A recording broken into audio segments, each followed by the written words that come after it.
নমস্কার বন্ধুরা, মমতাজ কিচেনের সবাইকে স্বাগত জানিয়ে চলে এলাম নতুন একটা পর্বের সাথে।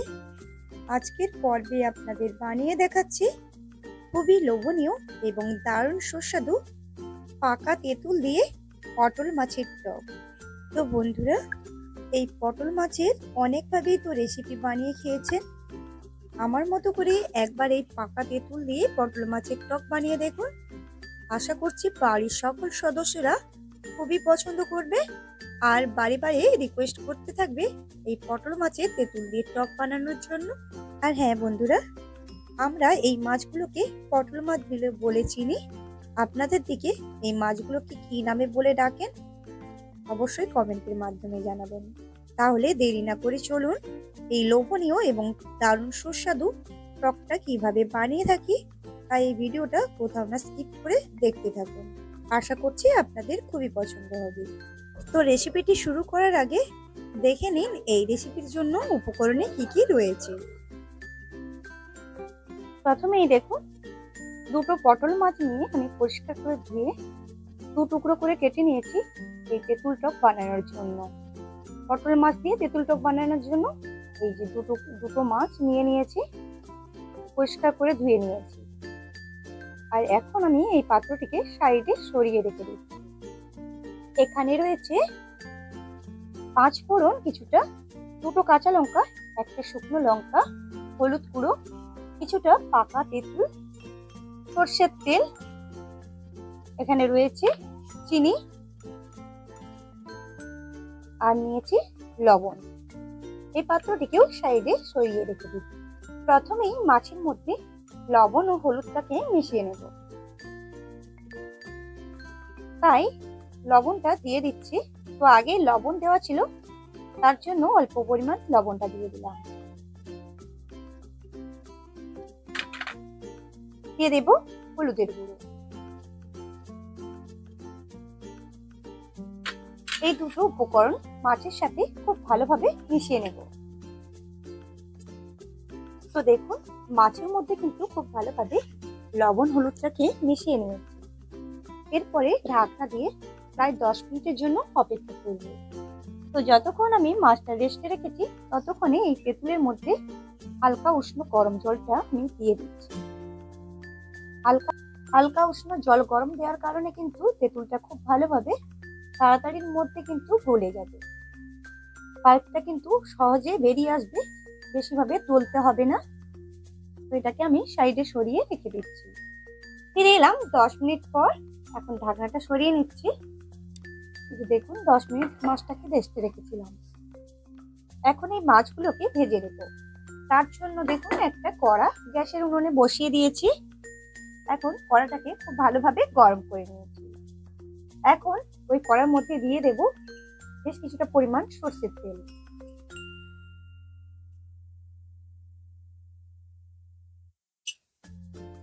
উল্টে দিয়ে কড়ার চারিদিকে তেলটাকে একটু ছড়িয়ে নিচ্ছি।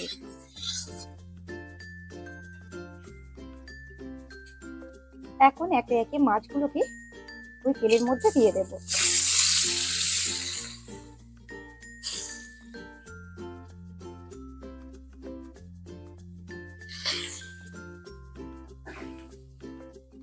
অপেক্ষা করব মাছগুলো এক পিঠ ভালো হয়ে ভাজা হওয়ার জন্য।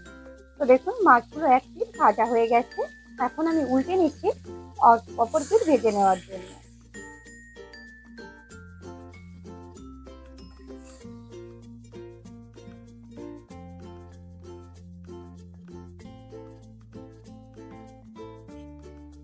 তো দেখুন, সবগুলো মাছ উল্টে নিয়েছি। এখন অপেক্ষা করব অপর পিঠও খুব ভালো হয়ে ভাজা হওয়ার জন্য।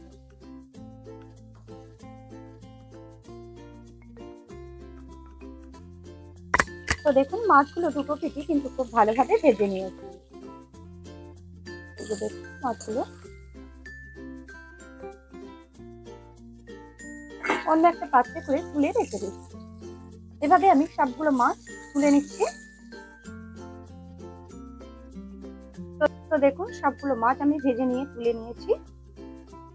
এখন এই পাত্রটিকে সাইডে সরিয়ে রেখে দিচ্ছি। এখন ওই মাছ ভাজার তেলেই আবারও দিয়ে দিচ্ছি কিছুটা পরিমাণ সরষের তেল।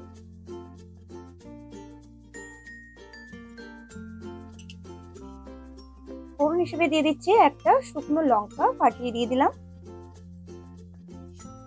দিয়ে দেবো কিছুটা পরিমাণ পাঁচফোড়ন।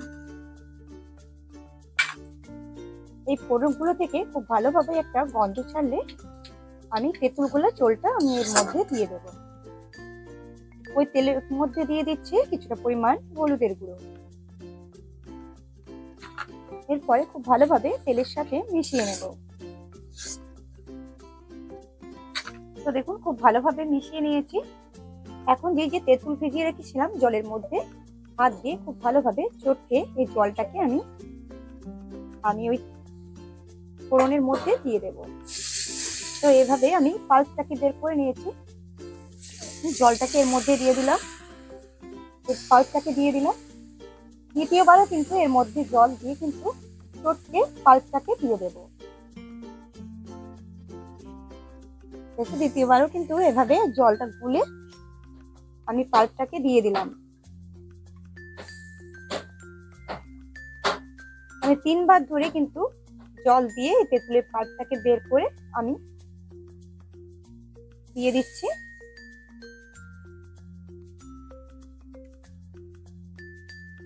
দিয়ে দেব স্বাদ অনুযায়ী লবণ। লবণটাকে দিয়ে খুব ভালোভাবে মিশিয়ে নেব। এখন দিয়ে দিচ্ছি 1 চামচের মতো চিনি। চিনিটা আপনারা পছন্দ অনুযায়ী ব্যবহার করে নিতে পারেন। যারা বেশি পছন্দ করে বাড়িয়ে নিতে পারেন, যারা কম পছন্দ করেন তারা কিন্তু কমিয়ে নিতে পারেন। তেঁতুলের টকে কিন্তু চিনি দিলে খুব ভালো লাগে খেতে, তাই চিনিটা ব্যবহার করলাম। যারা একদমও মিষ্টি পছন্দ করেন না তারা চিনিটা না দিয়েও কিন্তু টকটা রান্না করে নিতে পারেন। অপেক্ষা করব টকটা ফুটে ওঠা পর্যন্ত। তো দেখুন টকটা কিন্তু খুব ভালোভাবে ফুটে উঠেছে। ঠিক এই পর্যায়ে দিয়ে দেব ভেজে রাখা মাছগুলোকে একে একে এই টকের মধ্যে ছেড়ে দিচ্ছি।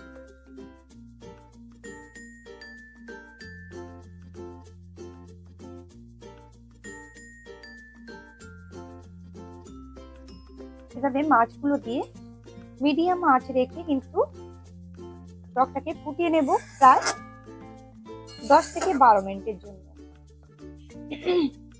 তো দেখুন ফিরে এলাম 10 থেকে 12 মিনিট পর। তো দেখুন যে পরিমাণ টকের মধ্যে জল দিয়েছিলাম তা আমি ফুটিয়ে ফুটিয়ে অনেকটাই কমিয়ে নিয়েছি। তো দেখুন আরো কিন্তু 5 মিনিটের মতো টকটাকে ফুটিয়ে নেব। তো ফুটিয়ে নেওয়ার আগে দিয়ে দিচ্ছি 2টো কাঁচা লঙ্কা এবং দিয়ে দিচ্ছি 1 চামচের মতো সরষের তেল। আপনারা সবসময় মনে রাখবেন তেঁতুলের টক যত বেশি ফোটাবেন ততই কিন্তু স্বাদ কিন্তু অসম্ভব ভালো হয়। আপনারা চেষ্টা করবেন এই তেঁতুলের টক ফুটিয়ে ফুটিয়ে রান্না করার জন্য। বিশেষ করে তেঁতুল দিয়ে পটল মাছের টক কিংবা তেঁতুল দিয়ে চিংড়ি মাছের টক, চুনো মাছের টক, এগুলো কিন্তু খেতে খুবই অসম্ভব সুন্দর হয়। তো এইভাবে আমি সরষের তেল এবং কাঁচা লঙ্কা দেওয়ার পর নাড়ি চাড়িয়ে নিচ্ছি এবং অপেক্ষা করব আরো 5 মিনিট। এভাবে ফুটিয়ে নেব লো টু মিডিয়াম রেখে আঁচটাকে। তো দেখুন আবারও সরষের তেল দেওয়ার পর, সরষের তেল এবং কাঁচা লঙ্কা দেওয়ার পর কিন্তু আবারও 5 মিনিট ধরে আমি এই টকটাকে ফুটিয়ে নিয়েছি। এখন দেখুন টকের কালারটা দেখুন কতটা সুন্দর হয়েছে আর ঘনত্বটাও দেখুন কত ভালো হয়েছে। খেতেও কিন্তু খুব ভালো হয়, আপনারা বাড়িতে বানিয়ে দেখতে পারেন। তো বন্ধুরা আজকের এই পটল মাছের টকের রেসিপিটি আপনাদের কেমন লাগলো কমেন্টের মাধ্যমে জানাবেন। আর কোন বন্ধু কোথা থেকে দেখছেন জানাতে কিন্তু ভুলবেন না। আর যে বন্ধু আমার চ্যানেলে এসে নতুন এই ভিডিওটি দেখছেন প্লিজ আমার চ্যানেলটিকে সাবস্ক্রাইব করে পাশে থাকা বেলটি প্রেস করে অল করে রাখবেন। প্লিজ আমার চ্যানেলটিকে সাবস্ক্রাইব করে রাখবেন এরকম নিত্য নতুন ভিডিও পেতে। তো দেখুন কথা বলতে বলতে কিন্তু টকটা একদম খাওয়ার জন্য রেডি। তো গ্যাসের ফ্লেমটাকে এই সময় বন্ধ করে দিচ্ছি। এরপরে একটা পাত্রে করে নামিয়ে আপনাদের দেখাচ্ছি। পটল মাছে তেঁতুল দিয়ে টকটা রেডি করে নিয়ে একটা পাত্রে ফিরে এলাম। দেখতে দেখুন কতটা লোভনীয় হয়েছে, খেতেও কিন্তু খুবই ভালো হয়। আপনারা বাড়িতে বানিয়ে দেখতে পারেন। তো আজ এই পর্যন্ত, দেখা হচ্ছে পরবর্তী কোনো ভিডিওতে। নমস্কার।